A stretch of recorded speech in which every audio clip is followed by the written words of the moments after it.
여러분 반갑습니다. 오늘은 이제 시험 전주에 온라인 클래스 강의 그 첫 번째 시간으로 이제 지금까지 했던 내용들을 좀 복습하면서 여러분과 함께 다시 한번 내용 정리하는 시간을 가져볼까 합니다.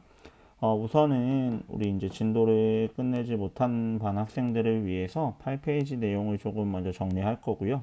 그리고 나머지 내용들을 또 이제 같이 처음부터 볼 겁니다. 우선 아마 선생님이랑 같이 수업했던 대부분의 반들이 8페이지까지 끝났고 아니면은 요 수공업까지 이제 조금 진도가 좀 늦는 반은 수공업의 발달 부분까지 끝났을 겁니다. 이제 광업의 활성화 부분을 좀 보면요. 광업에서도 키워드는 이거라고 보시면 됩니다. 관영, 나라에서 관리하던 이런 관에서 운영하던 광업 방식에서 민간이 운영하는 민영 방식으로의 변화가 가장 핵심적인 키워드라고 보시면 될 것 같습니다. 광업이라 함은 금, 은, 석탄 등 이런 광물 자원을 캐는 산업을 광업이라 하죠. 그 광업이 발달하게 된 배경 중에 하나는 첫 번째 농업의 발달로 인해서 수공업 발달이 발생했고, 수공업 물건을 만들려면 광물이 필요하니까 광물에 대한 수요까지 많아졌고요. 특히나 청나라와의 무역을 통해서 청나라에서는 그 조선과의 거래의 대가로 대금으로 은을 많이 가져가게 됐거든요. 그래서 은을 캐는 것들이 수요가 굉장히 늘어나게 됐다라는 거죠. 그래서 조선이 초창기만 해도 민간인들이 직접 광산을 개발하는 것을 금지시켰는데요. 17세기 이후 양난을 치르고 난 이후부터는 일반인들이 광산 개발을 하는 것들을 허용해주고 그 대가로 이제 세금을 받는 방식으로 운영 방식을 바꿔나갔다라는 거예요. 그래서 이 단어를 좀 기억해야 될 게 존재하니 바로 이 광산을 운영하는 전문 경영인이 존재하니 등장하는데 그 사람의 이름을 뭐라 하냐면 덕대라고 한다라는 거죠. 이 덕대는 이렇게 기억하시면 돼요. 덕대라는 사람은 광산 경영을 하는 사람이고요. 경영을 하는 사람이고요. 이 광산을 채굴하는데 이제 자본을 대는 자본가가 있는 거예요. 자본가. 물주라고 하는 자본가가 있고 이 덕대라는 이제 광산 경영 전문인을 고용하게 되는 거죠. 자본가가. 그럼 이 덕대가 자기 광산에서 일할 노동자들을 고용하게 되는 거죠. 노동자들을 고용해서 이 사람들을 일을 이제 분배 시키면서 뭐 광산 운영을 해서 수익을 내고 자본가에게 이제 투자한 원금을 돌려주는 방식의 이런 식의 광산업이 17세기 이후에 발달하게 되었다는 거죠. 그래서 덕대의 등장은 여러분이 좀 한번 광업에서는 보실 필요가 있는 겁니다. 덕대라는 사람이 상업 자본가들을 끌어들여서 혈주란 건 뭐냐면 이 채굴업자, 채굴하는 사람, 캐는 사람과 노동자, 실제로 노동을 하는 임노동자, 임금을 받고 노동하는 사람들을 고용했다라는 거죠. 그래서 자본을 대는 사람이 따로 있는 거고, 경영을 하는 사람이 덕대고, 노동에 참여하는 노동자, 이러한 분리된 자본과 경영과 또 노동이 분리된 생산 방식이 광업에서 등장했다라는 거 한번 봐두시면 될 것 같습니다.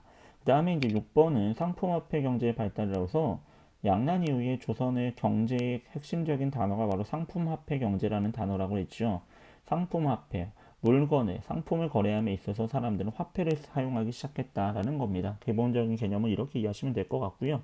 상품을 거래함에 있어서 이제 화폐로 지불하기 시작했다. 그 얘기는 무엇이냐면 그만큼 거래되는 상품의 양이 많았다는 얘기겠죠. 상품이 거래되는 게 많은데 일일이 현물 교환을 할 수 없기 때문에 상품을 화폐로 거래하는 이런 거래 방식이 등장하게 됐고, 더 나아가서 이전에 비해서 사람들이 시장에 상품화 시키는 물건들이 많아졌다라고 여러분이 좀 이해를 하시면 좋을 것 같습니다.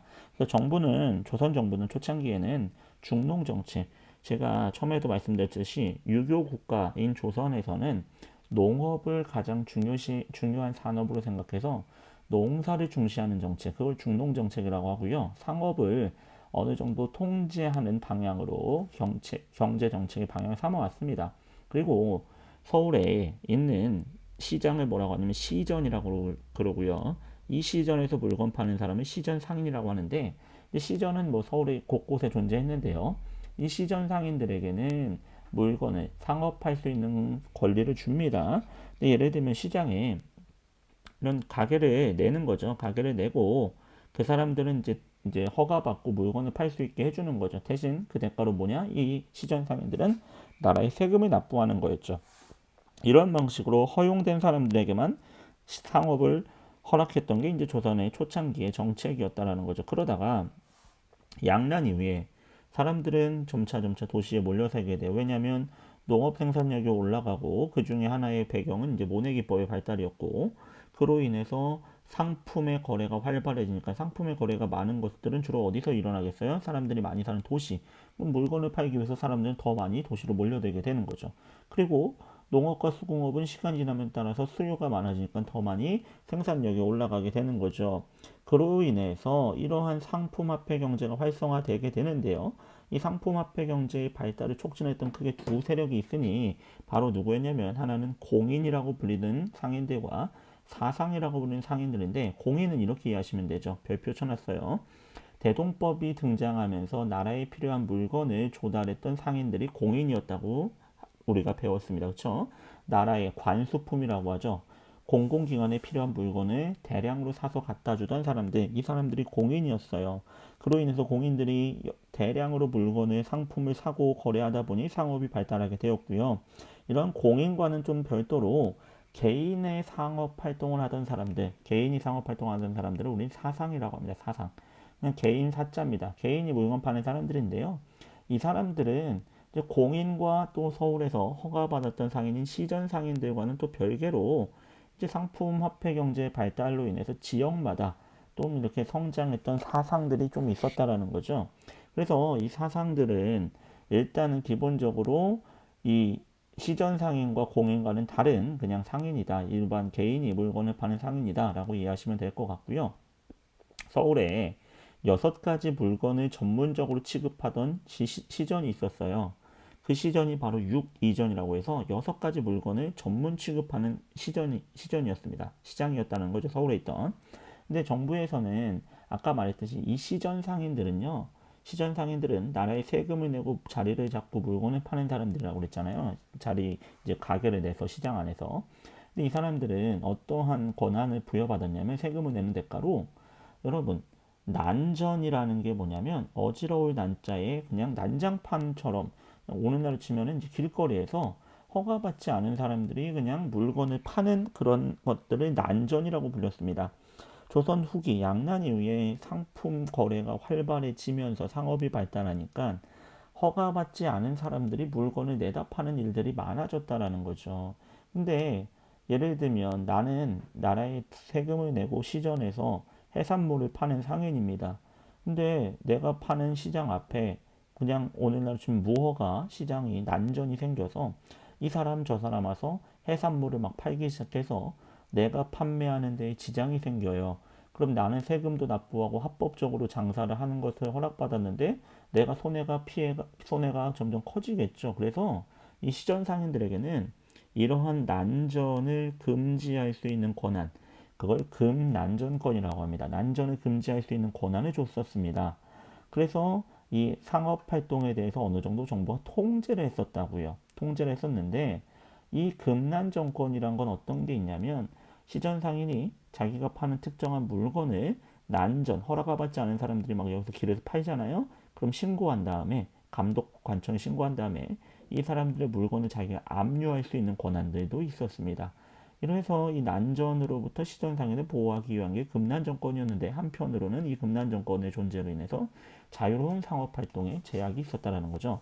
근데 이 상업의 발달이란 거는 정부에서 더 이상 막을 수 없는 추세였다라는 겁니다. 그래서 정부에서는 1791년 이제 정조 때입니다. 정조 때입니다. 빈칸에 들어갈 단어입니다. 신해통공이라고 해서 유기전이라고 해서 아까 말했던 6가지 물건을 특별하게 이제 집중적으로 파는 이 서울의 시전을 제외하고 이 유기전의 시전 상인들이 가지고 있던 금난 정권만 빼고 서울의 나머지 시전 상인들이 갖고 있던 금난 정권을 폐지시켜서 이제 자유롭게 물건을 통하게 해라라는 신의 통공이라는 명령을 내리게 됩니다. 그로 인해서 자유로운 상업 활동이 가능해지게 되었다라는 거죠. 금난 정권이라는 단어의 뜻도 좀 알아두시고요.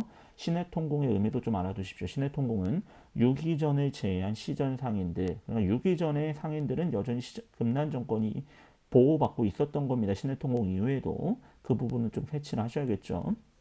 그래서 이런 신의 통공까지 있었다. 그래서 일부 사상 개인 상업가라고 그랬죠. 개인 사상들은 주요 도시를 거점으로 해서 특정한 물건들을 대량으로 거래하는 사람들이 생겨나니 지도를 한번 좀 보겠습니다. 지도를 좀 보면요. 위치별로 이 한성의 경강상이라고 부르는 세력들이 이제 한성으로 올라오는 물건을 취급하면서 이제 독점적인 한성의 물자를 공급하는 그런 세력으로 성장도 했고요. 이 동네에 있던 내상, 일본과 가까운 지역에서 이제 일본과의 무역을 통해서 성장했던 사람들이고요. 개성의 송상이라고 부르던 사상 집단이 있었습니다.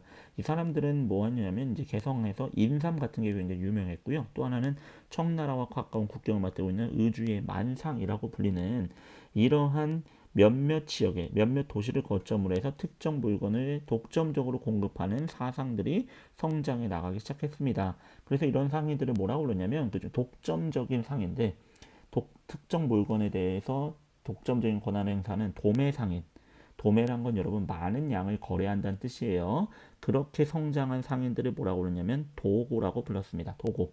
독점적인 어떠한 물건에 대한 독점권을 갖고 대량으로 거래하는 상인들, 이런 사람들을 도고를 한다. 그러니까 사상들 중에서 독점적으로 어떤 물건을 도매하는 상인들을 도고라고 부르는 겁니다. 이 도고는 사상 안에 포함되는 거죠. 사상 중에서 특정한 물건을 독점적으로 도매로 거래하는 상인들을 도고라고 한다. 그리고 공인은 대동법 시행 이후에 관수품을 조달하던 상인들이다. 이렇게 기억하시면 될 것 같고, 시전 상인들은 나라의 허가를 받고 서울 안의 시장에서 장사를 하던 상인들, 그러니까 상인의 종류가 시전 상인, 공인, 그리고 사상, 이렇게 세 개로 좀 정리를 하시면 될 것 같습니다. 자, 그리고 마지막 이제 7번 부분은 유통경제 활성화라고 해서 국내 상품 유통의 확대라고 해서 당연히 생산과 유통이 활발해지게 되면서 뭐 유통도 이제 물류가 이제 돌기 시작한다는 거죠. 그래서 한성의 시전, 한양 안에 있던 한성 안에 있던 시장은 시전이라 하고요. 지방에서 생긴 이런 시장들은 물건 거래가 이루어지는 곳은 장시라고 합니다. 그래서 시전이나 지방의 장시가 크게 증가하게 되고요. 주변 장시와 연계돼서 이 얘기 뭐냐면 여러분 보시면 이런 광주, 오늘날의 경기도 광주의 송파, 지금은 서울이지만 예전에는 여기가 이제 경기도 광주라고 불렀는데 이 송파장은 서울의 물건과 경기도의 물건을 연계시켜주는 이런 시장이었다라는 거죠. 하나의 주변과 주변을 연결해주는 큰 유통망 역할을 하는 장시들이 곳곳에서 생겨났었다라는 거죠. 뭐 우리가 흔히 알고 있는 5일장 같은 거는 5일에 한 번씩 장이 열리는 건데 2, 7장, 3, 8장이라고 해서 뭐 끝자리 날짜의 숫자가 2일, 7일에 열리고 3일, 8일에 열리는 이런 것들을 말하는데요. 일부 시장들은 아예 상설, 늘 열리는 시장이 되는 거예요. 큰 시장으로 성장해서 이제 대도시와 또 주변 도시를 연결하는 하나의 유통망 역할을 하는 이런 장시들이 지방에서 생겨나기 시작했다라는 내용이고요. 그리고 더 나아가서 이제 조선시대에는 육로가 그렇게 교통이 물자를 날리는데 좋은 환경은 아니었기 때문에 해로, 바닷길이나 아니면은 수로, 강을 이용해서 물건을 운반하는 것들이 더 많았다라고 볼 수 있어요. 그래서 이 바닷가와 이 강 주변의 포구라고 하는 배가 정박하는 지역이 새로운 상업의 중심지로 또 성장하기도 했습니다. 그래서 여기서는 물건을 잠깐 보관해 준다든지 아니면 또 여기서 숙박도 해야겠죠. 상인의 숙박.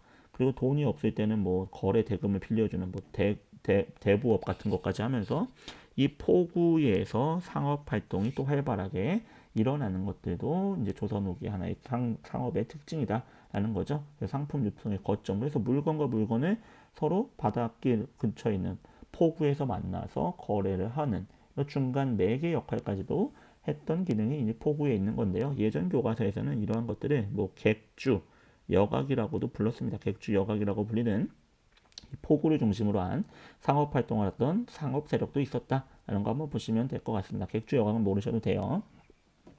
그 다음으로 이제 대외무역에서는 국내 상업의 발달뿐만 아니라 우리 주변에 있는 청나라와 일본과의 대외무역도 크게 발달하는데요. 개시와 후시란 단어가 나올 거예요. 개시는 국가와 국가 사이에 공식적으로 국가가 허용한 무역을 개시를 하고요. 후시는 사적으로 국가의 허락이 아닌 사적인 무역인데요. 우리나라에서 이제 개시와 후시가 열렸던 지역은 일단 여기 여진족들이 예전에 살고 있던 이 만주 지역 청나라와 국경을 하고 있는 경원개시, 회령개시 같은 게 있고요. 책문후시라고 해서 이거는 이제 사적인 무역인 거죠. 그리고 일본과 가까운 부산에 이 외관 개시와 후시, 둘 다 공식적이고 아니면 또 비공식적인 사적인 교역이 동시에 또 일어나기도 하는 모습을 볼 수 있습니다. 마지막으로 이제 상품화폐가 뭐 이렇게 상품 화폐 경제가 발달하면서 화폐를 쓰게 되는데요. 조선 후기에 쓰였던 이 동전이 하나 있으니 상평통보라는 동전입니다. 이게 그림이 있는지 한번 볼게요. 교과서를 한번 보면 상평통보라는 게 바로 여기 나와 있죠. 상평통보라고 해서 조선 후기에 사용되었던 이제 동전입니다. 전국적으로 유통되었던 동전이고요. 이 상품화폐 경제의 발달에 더불어서 이제 전국적으로 유통이 되고요. 더 나아가서 화폐가 많이 쓰이니까 이제 사람들은 세금을 낼 때 아예 이제 화폐를 내기 시작하는 거죠. 그 전까지는 쌀, 뭐 이런 직접 뭐 내가 생산한 걸 갖다가 냈는데요. 이제부터는 세금도 그냥 화폐를 내기 시작하는 거예요. 나라의 땅에서 매기는 세금, 조세, 아니면 소작인이 지주한테 땅을 빌린 대가로 지불했던 지대 같은 것들. 옛날엔 그냥 직접 내가 생산한 생산물 쌀을 냈었는데 이제는 화폐가 많이 사용되다 보니까 이제 돈으로 내기 시작하는 거죠. 그걸 좀 어려운 말로 현금으로 납부한다. 세금이나 이런 거 현금으로 납부한다. 그래서 금납하라는 말을 씁니다. 현금으로 납부하기 시작했다라는 거죠. 그리고 많은 양의 거래를 할 때는 어음이란 건 지금 내가 돈이 없어요. 근데 뭐 예를 들면 1억 원 언제까지 갚겠다. 신용을 이제 담보로 해서 대규모 거래에 이제 차용증 같은 걸 쓰는 이런 신용화폐들이 또 등장하기도 하면서 사실 조선 후기에 우리가 이제 자본주의라는 그러한 싹이 조금씩 싹트고 있었다라는 얘기들도 예전 교과서에서 많이 다루고 있었습니다. 어쨌든 이 부분까지 한번 보시면 될 것 같습니다. 상평통보까지 한번 봤습니다. 그럼 우리는 이제 처음부터 좀 복습을 할 부분을 좀 여러분에게 좀 말씀드리겠습니다. 우리가 이제 학습지는 이제 총 페이지 수로는 1페이지부터 시작해서 이제 두 번째 장의 8페이지까지, 그러니까 20페이지입니다. 시험에 해당하는 거는 이제 마지막 두 번째 나눠드리는 학습지 8페이지까지고요. 공부 방법을 또 물어보시는 분들이 있어요. 학습지만 보면 되나요? 네, 학습지 교과서 같이 보시고요.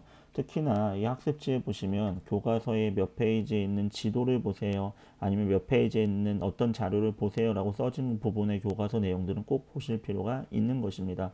그래서 교과서와 학습지 두 개에서만 시험 문제가 나오니까 그 두 개를 가지고 여러분이 철저하게 복습하시면 될 것 같습니다. 그래서 앞부분부터 좀 복습을 하면 구석기, 신석기, 뭐 이제 여기는 선사시대라고 해서 구석기와 신석기를 좀 구분할 수 있으면 됩니다. 사람들의 생활 모습 구분하시고요. 대표적인 유물 같은 것들도 좀 한번 정리해 두시면 좋을 것 같습니다. 그리고 이제 청동기부터는 선사시대가 아닌 역사시대다. 그래서 청동기의 문화와 관련 있는 내용들, 사회의 모습이라든지 경제의 모습, 더 나아가서 청동기 시대에 사용됐던 도구들은 좀 한번 보실 필요가 있다. 그래서 구석기, 신석기, 청동기는 조금 세트로 한번 좀 비교 분석하면서 알아두시면 될 것 같고요. 특히나 청동기 시대부터 이 계급이 등장하기 시작했다. 그리고 계급의 등장으로 인해서 군장이라고 불리던 세력을 지배 계급들이 등장했고 그런 지배 계급의 출현을 보여주는 대표적인 유물인 고인돌 같은 것들이 있다라는 것도 한번 봐두시면 좋을 것 같습니다. 그러다 이제 인류의 청기 문화로 갔을 때 철기 문화에서는 뭐 이제 봐둬야 될 것들은 청동기와 좀 달라진 사회의 모습들 한번 보셔야 될 것 같고 이러한 청일기 문화를 기반으로 해서 이제 우리나라와 만주와 한반도 지역의 여러 나라들이 생겨나기 시작했다라는 것들 한번 좀 보실 필요가 있을 것 같습니다. 철기가 도입되면서 농업 생산량이 늘어나고 또 철제 무기로 인해서 정복 전쟁들이 많아지면서 그로 인해서 이제 여러 국가의 출현으로 이어졌다라는 거 한 번쯤을 보실 필요가 있을 것 같습니다. 그리고 우리나라의 독자적인 청동기 문화의 발전을 보여주는 거 이것도 설명을 드렸습니다. 세용동검 원래 이제 비파용 동검이라는 형태가 중국에서 또 만주 지역에서 이렇게 발견됐는데 이게 이제 한반도에 와서는 좀 가는 모양으로 가는 이 세용 동검의 형태로 갔고요. 거푸집이라고 해서 사진은 못 보여드렸지만 이 청동을 넣고 주물 틀이라고 해서 이렇게 모양을 잡는 게 있거든요. 그래서 거푸집의 그림을 좀 한번 있는지 찾아봤는데 이게 없었던 것 같아가지고 그냥 여러분에게 제가 말로만 설명을 드렸던 것 같아요. 거푸집은 청동을 넣고 이제 틀을 잡아서 청동의 모양을 만드는 그런 틀 같은 것들이 발견되는데요. 이걸 통해서 이제 한반도에서도 독자적으로 청동기 문화를 발전시켰구나 라는 것들을 알 수 있는 하나의 증거 자료가 될 수 있습니다. 자, 그 다음에 이제 우리나라 최초의 국가인 고조선은 기본적으로 청동기 문화를 바탕으로 했다라는 거 여러분 한번 정리해 두시고요. 이 고조선 사회의 특징들 좀 보셔야 됩니다. 위만이라는 사람이 오고 나서부터 왔던 변화들, 그리고 고조선의 팔조법이라는 법을 통해서 추론해 볼 수 있는 사회의 모습들 한번쯤 보실 필요가 있습니다. 한번쯤 보셔 주셔야 되고요. 그 다음에 이제 철기 문화에서 생성된 철기를 바탕으로 세워진 한반도와 완주의 여러 나라들 부여, 고구려, 옥저, 동해, 사만까지 각각 나라들의 정치 생활 모습의 특징들 꼭꼭 기억을 하시기 바랍니다. 이런 나라들은 이제 보통 이제 연맹체 국가라고 하죠. 연맹.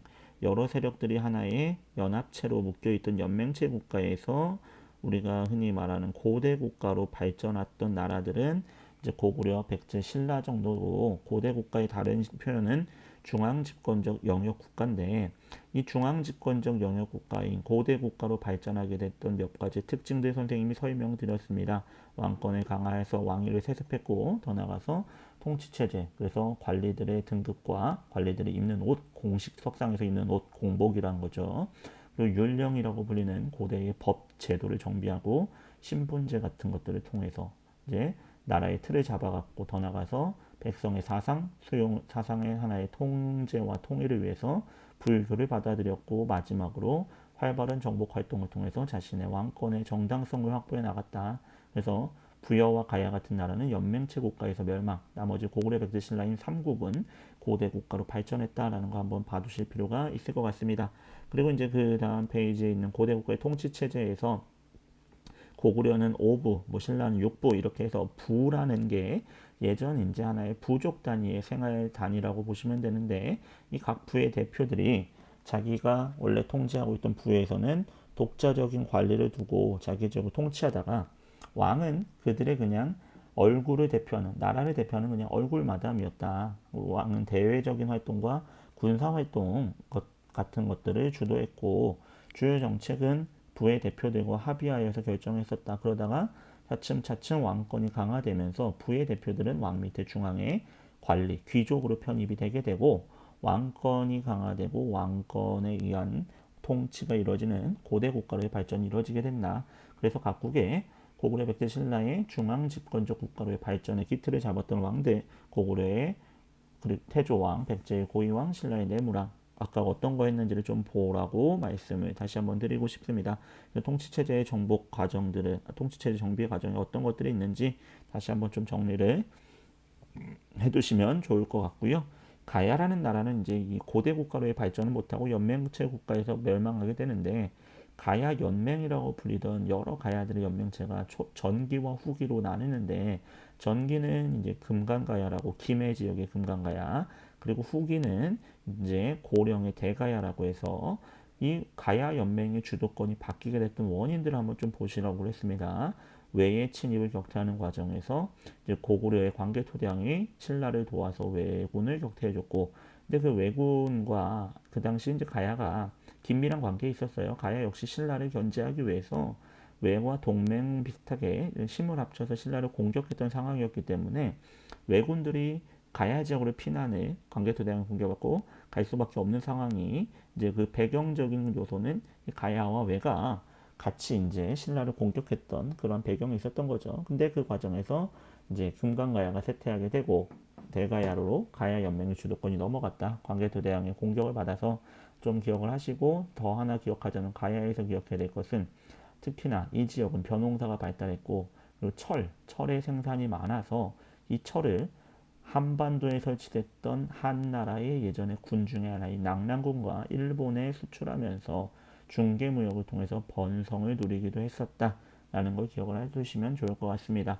그래서 이 가야연맹과 관련된 그림도 이제 교과서 이제 여러분이 좀 교과서에 글을 좀 읽어보세요. 왜냐하면 이 학습지는 교과서 내용을 핵심적으로 정리한 건데 교과서는 이제 줄글로 여러분에게 좀 풀어서 설명을 하다 보니 이해가 좀 안 될 때는 교과서를 읽어보시는 게 조금 더 이해에 도움이 될 겁니다. 그래서 가야의 뭐 연맹의 위치들 보시면 초창기에는 전기는 금강가야. 그러다가 얘네들이 고구려 광개토대왕의 5세 이제 4세기 경이죠. 공격을 받고 쇠락하게 되고 가야 연맹의 주도권이 내륙 지역에 있던 피해를 덜 받았던 광개토대왕의 공격으로부터 피해를 덜 받았던 대가야로 이렇게 주도권이 전환되게 되었다라는 것까지 한번 좀 기억을 하시면 될 것 같고요.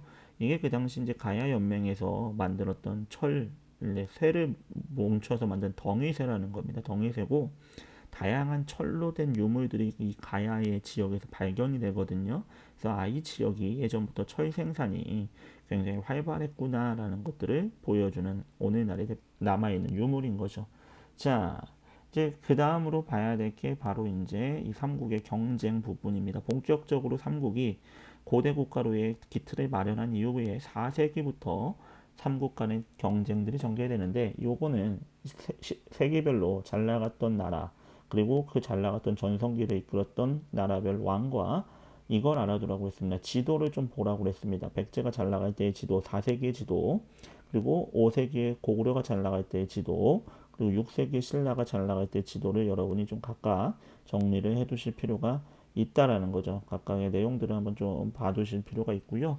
백제의 근초고왕, 그리고 고구려의 광개토 장수왕, 마지막 신라의 진흥왕 그 부분쯤을 좀 보실 필요가 있다라는 겁니다. 지도 꼭 보시고요. 지도를 한번 정리해 두시고 이런 질문을 한 경우가 있더라고요. 진흥왕이라는 왕, 신라의 이제 6세기 전성기를 이끌었던 왕이 이제 영토를 넓힌 다음에 비석을 세웠는데 순수비가 있고요. 여기 비석 그림을 좀 볼게요. 순수비가 있고요. 그리고 신라 적성비가 있는데 순수비는 뭐가 순수비냐면 여기에 나와 있는 창녕비, 북한산비, 황초령비, 마운령비 4개가 순수비예요. 신라 적성비는 순수비가 아니에요. 순수비와 적성비의 차이는 뭐냐면 순수는 이 순수비는 진흥왕이 직접 그 지역에 갔다라는 겁니다. 직접 왕이 행차했다라는 거예요. 행차하고 거기다가 비석을 세웠다라는 거예요. 그러니까 순수비 4개의 순수비와 단양신라 적성비도 단양신라 적성비는 여기 원래 단양이 신라 땅이 아니었거든요. 고구려 땅이었는데 이 지역을 차지한 다음에 우리 땅이 됐다라는 걸 기념하기 위해서 세운 비석이 단양신라 적성비인데 이 단양신라 적성비에는 이 단양 지역을 신라 땅으로 만드는데 공을 세웠던 사람들의 이름을 쓰고 그들에게 어떤 포상을 했는지를 적어놨는데 진흥왕이 직접 가진 않았던 거죠. 진흥왕이 직접 가진 않았던 거고 반면에 4개의 순수비를 세우는 데는 진흥왕이 직접 방문을 해서 여기까지가 우리 신라의 땅이 되었구나라고 확인하고 비석을 세웠다라는 게 학계의 일반적인 정설입니다. 그래서 순수비와 단양 적성비의 차이는 왕이 직접 갔느냐 가지 않았느냐 라는 거 일단은 기억을 해두시면 좋을 것 같고요. 이 부분 중요해요. 여기서도 서술형 문제가 하나 나온다고 그랬습니다. 여러분 4페이지에 있는 내용에서 서술형 문제가 하나 나온다고 그랬는데 이 내용을 꼭 봐두시고요. 봐두시고 별표 친 사람들은 꼭 왕들 근초고왕 그리고 고구려의 광개토 장수왕뿐만 아니라 고구려를 발전의 기틀을 만들었던 소수림왕이 했던 거 그것도 선생님이 3개라고 설명드렸는데 중요하게 보시라고 그랬죠. 그래서 첫 번째가 불교공인, 두 번째가 율령반포고 하나가 여기 빠져 있는데 좀 써드리면 하나 써드리겠습니다. 소수림왕은 우리가 뭐 수업 시간에 설명했지만 여기 태학 설립이란 게 빠져 있어요. 근데 이런 내용을 어디서 보시면 되냐? 교과서 가서 요 이제 고구려의 발전 과정부터 보시면 딱 나와 있어요. 그래서 소수림왕의 책의 내용이 여기 뭐 교과서 사료 같은 것들은 없지만 여기 뒤에 볼게요. 뒤에 보면 내용 정리된 거에 다시 한번 이렇게 정리가 돼 있죠. 소수림왕, 광개토대왕, 장수왕, 그리고 백제의 발전의 고이왕, 근초고왕, 무령왕, 성왕 이렇게 해서 요 파트는 왕 나와 있어요. 왕들이 뭐 했는지를 한번 좀 보실 필요가 있다라는 겁니다. 보실 필요가 있다. 뒷내용까지 뒤에는 앞에 있는 내용들 중에 빠진 내용들을 좀 주황색으로 이렇게 표시된 것들도 있고요. 앞에 거랑 겹치는 부분도 있거든요. 그래서 여러분이 여기 이제 이 부분에서는 정리되어 있는 것들은 그냥 앞에 있는 거는 좀 빼고 겹치는 거 빼고 여기에 없는 부분들만 좀 보충을 하시면 될 것 같습니다. 그래서 이 부분은 일단은 가장 중요한 게 4세기, 5세기, 6세기 시기별 삼국의 경쟁의 상황들 그리고 각국의 왕들이 어떠한 일들을 했는지를 살펴보실 필요가 있습니다. 그리고 마지막 여기 4페이지에 있는 이제 6세기 말에서 7세기에 동아시아에서 이제 새로운 수당이라고 불리는 중국의 통일 세력이 등장하고 고구려 백제 신라가 이들과 어떤 관계를 맺었고 결국에 신라의 삼국 통일이란 게 어떠한 순서에 의해서 이루어졌는지를 한번 보실 필요가 있습니다. 삼국 통일의 과정, 나당 동맹의 결성부터 해서 고구려, 백제, 뭐 백제 먼저, 고구려 나중에 그리고 나당 전쟁으로 이어지는 과정까지 보실 필요가 있습니다.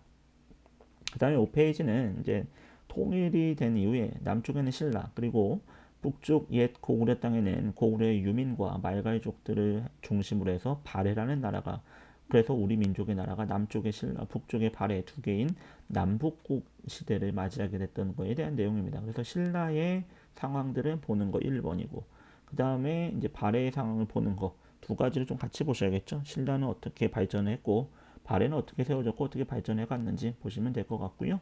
신라의 이 기틀 잡는 통일 신라의 기틀에서는 이 신문왕이라는 사람이 했던 왕권 강화 정책과 관련된 내용들을 한번 꼭 보실 필요가 있고요. 더 나아가서 이제 신라의 토지 수치제도, 지방 조직의 이름도, 지방 조직이 여러분 좀 이렇게 많이 나올 겁니다. 어떻게 나올 거냐면 이거 다 지워볼게요. 이거 고려 시대 때 썼던 건데, 일단 우리가 보기에 통일신라 시대의 지방 행정 구역을 어떻게 나눴냐? 구주 오소경이다 라고 일단 기억을 하시면 됩니다.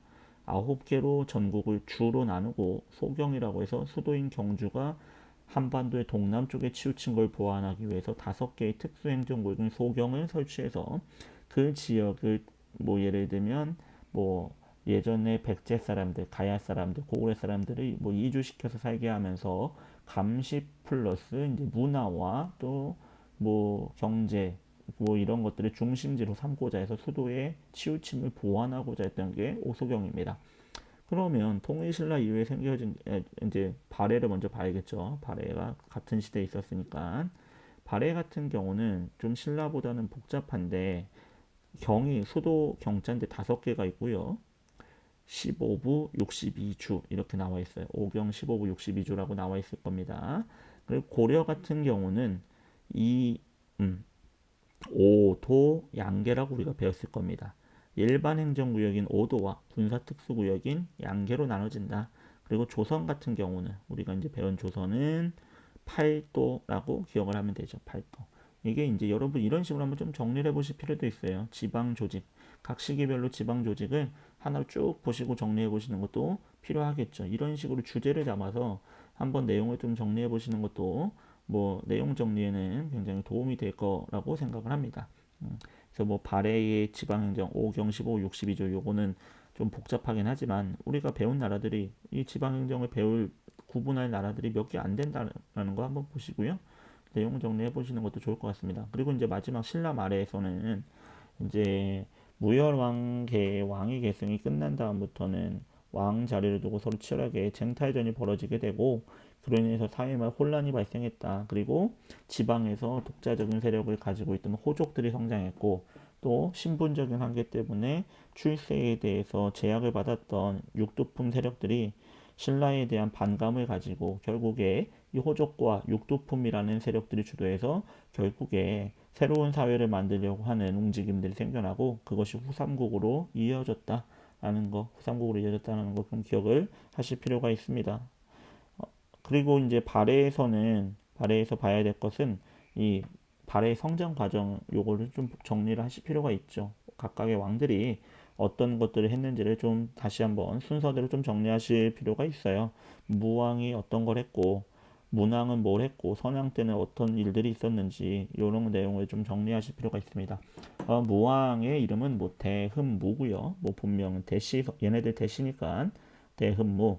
문왕 같은 경우는 뭐 대문예라고 해서 이것까지는 뭐 설명을 안 드리려고 했는데 그냥 참고적으로 알아두시면 될 것 같습니다. 그래서 이 무왕과 무왕의 동생이 문왕이고요. 그리고 각각 했던 특징들을 좀 한번 보실 필요가 있다라는 겁니다. 그리고 발해가 누구에 의해서 멸망했는지 거란이란 나라에서 멸망했다라는 겁니다.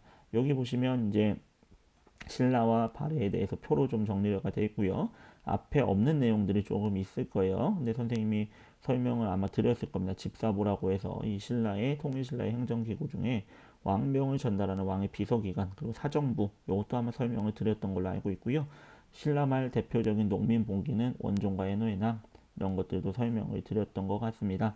모왕, 문왕, 선왕 설명드렸었고 발해의 통치제도는 삼성 6분대에 당나라의 제도를 수용했지만 명칭과 운영 방식은 독자적이었다. 왜냐하면 이 명칭이 당나라에서 하는 것과 달랐다. 당나라는 중서성, 문화성, 상서성이었는데 발해는 정당성, 성조성, 중대성이라고 이름도 달랐고 운영 방식도 이 육부의 이름도 우리가 선생님 외우라고 했었죠? 육보는 이호, 예병, 형공이었는데 발해는 유교 덕목을 이름에다 갖다 썼다라는 거죠. 그래서 이게 당나라의 제도인 삼성육보를 받아들였지만 운영과 명칭은 독자성을 띠고 있었다라는 걸 보여주고 있는 겁니다. 여러분 이게 이제 제도로 좀 요거까지만 좀 보면 제도로 한번 좀 설명을 해볼게요. 나라별 이제 통치 제도를 정리해 보면 발해 같은 경우 이제 발해 같은 경우는 삼성육부라는 제도가 있습니다. 근데 명칭과 운영은 독자적이었다. 이런 것들을 한번 정리하실 필요가 있겠죠. 여러분 이런 것들을 좀 보셔야 되는 겁니다. 공부를 그냥 단순히 무조건적으로 암기를 하려고 하면 재미가 엄청나게 없죠. 외울 게 많고 인물도 많고 제도도 많고 사건도 많은데 그걸 그냥 맥락 없이 외우려고만 하면 무조건적인 암기를 하려고 하면 머리에 들어오지도 않고 이미 벌써부터 외우려는 생각에 짜증부터 나서 흥미도 떨어지는 겁니다.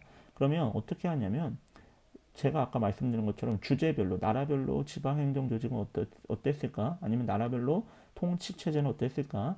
이렇게 한번 흐름을 잡아보시면서 정리해보시고 아니면 그 다음 이제 먼저는 우선 이렇게 개별적인 사실들을 좀 머릿속에 넣어두세요. 발해란 나라의 특징을 한번 넣어두시고 조선이란 나라, 고려란 나라의 특징을 다 넣었어. 그러면 그 다음부터는 여러분이 선생님처럼 이렇게 빈 종이 꺼내놓고 예를 들면 아까 했던 건 지방 조직이야. 그리고 지금은 중앙 통치야. 이런 식의 그물망 엮듯이 알고 있는 내용들을 서로 시대별로 한번 정리해 보시는 거. 이런 것들이 굉장히 여러분의 학습 효과를 높이는 외우는 방법이 되지 않을까 싶어요. 고려 같은 경우는 이성육부죠. 삼성육부랑 똑같은데 성을 하나 줄인 거예요. 그렇죠? 왜? 고려의 크기에 나라의 크기에 봤을 때 굳이 세 개의 성이 필요 없다고 판단했던 거니까요.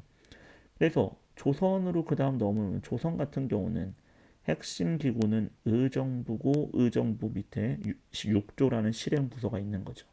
의정부 6조로 이렇게 간다고요.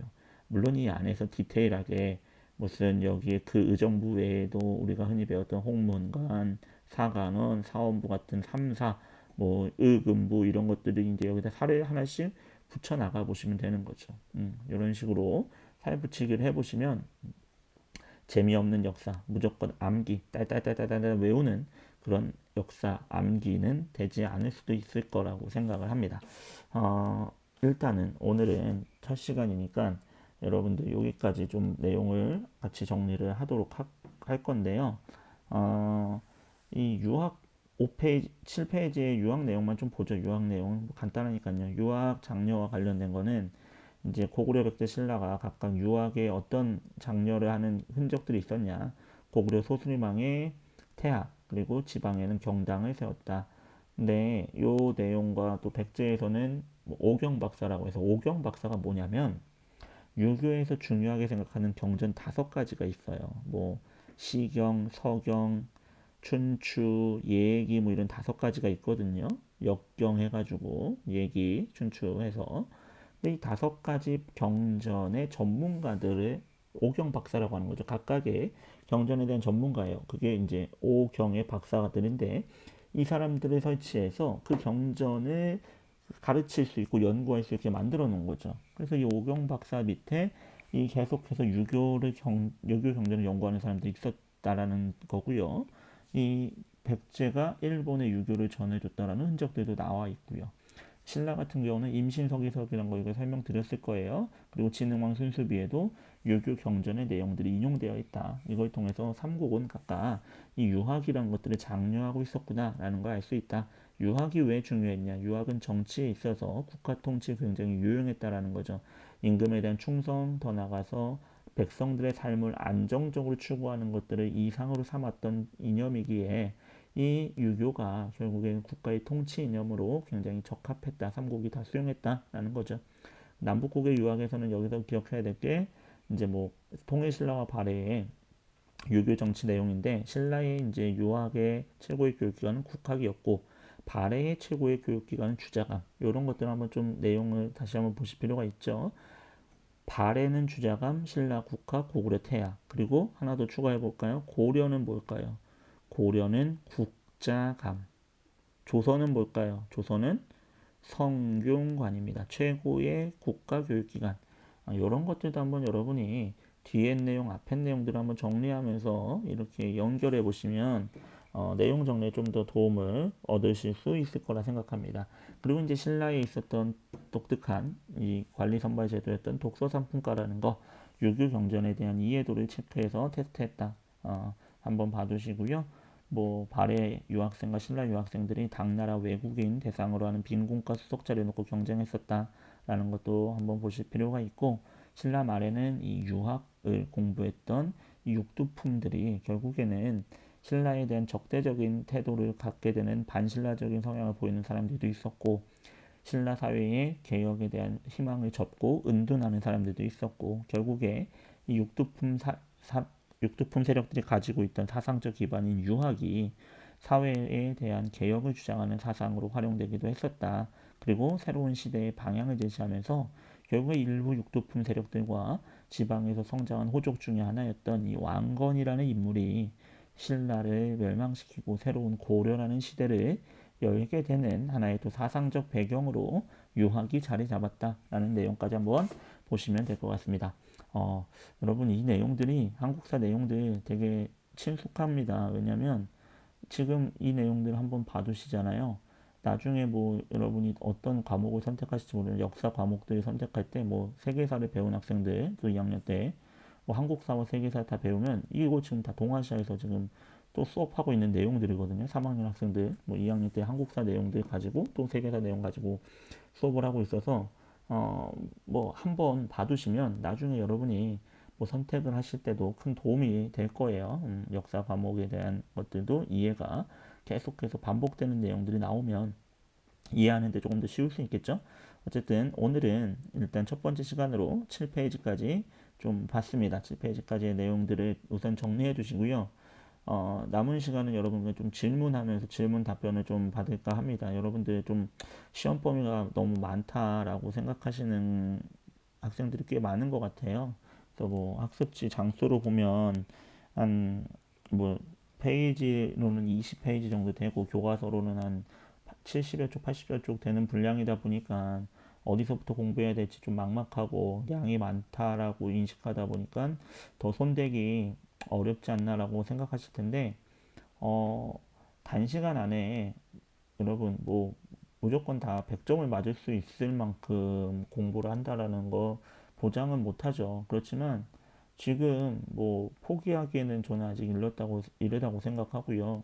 이 내용들이 여러분 중학교 때도 충분히 역사에서 한 번쯤 들어보셨을 내용이고 거기에 대한 조금 더 심화적인 내용이 추가된 거기 때문에 절대 포기하지 마세요. 그리고 영어나 수학 이런 국어 같은 과목들은 뭐 기초적인 상식이 어느 정도 뒷받침이 됐을 때 그리고 단기간에 성적이 오르기 쉽지 않은 과목이지만 한국사는 어느 정도는 암기를 통해서 여러분이 노력하신다면 노력한 만큼의 점수가 나올 수 있는 과목이거든요. 그러니까 아직 늦지 않았습니다. 포기하지 마시고 할 수 있는 데까지라도 꼭 하시고 특히나 선생님이 말씀드렸던 중요하다고 했던 부분들 또 서술형과 관련돼서 힌트를 드렸던 부분들 그 부분들이라도 꼭 보신다면 잘 보신다면 여러분이 본 만큼의 점수는 받으실 수 있는 과목이 되지 않을까 생각합니다. 아무튼 포기하지 마시고 끝까지 힘내시기 바랍니다. 수고하셨고요. 우리 다음 시간에 두 번째 복습으로 같이 내용 정리를 해보도록 합시다.